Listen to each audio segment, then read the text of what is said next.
In 2010, I was called into management, and it was explained to me that they were going to launch a news revolution with George Negus reading a news series at 6 o'clock. I was to do a news program 6:30, and the 1-hour news would remain between 5 and 6, and the project would follow. It was a massive news project. $20 million had been invested in this.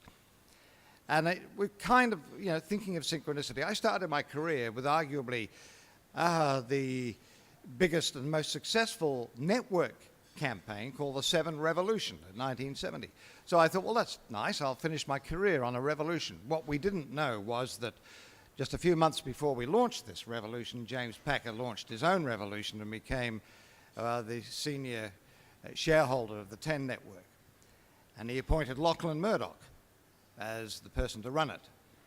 And so began a series of dramas that no Hollywood scriptwriter could have dreamt up in their wildest dreams. And because I'd chronicled daily the events of the industry, it would have been remiss of me not to sit there and chronicle every day during that, what I have termed the perfect storm that hit Channel 10.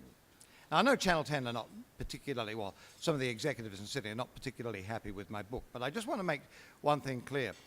I believe Channel 10 is the most resilient network of the lot. They've been through tough times before, and they've always recovered. And they are now, and no one is happier than me to see them making that recovery. And I'm very happy to see so many of my colleagues from Channel 10 here today. We've been through a lot. The perfect storm, I can always remember someone once said to me, a newsreader once said to me, in a storm, an anchor is the first thing that's tossed overboard. Well, believe me, we tossed a few overboard during the perfect storm that hit Channel 10. But as I say, it is recovering, it is resilient.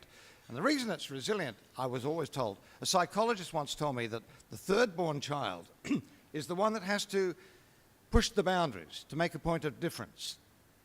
And Channel 10 was the third-born network, and it has pushed the boundaries, and it's taken chances, and some of those chances have paid off, and some of them haven't. So what I'm saying is, I'm not biting the hand that's fed me, and no one is happier that Channel 10 is recovering.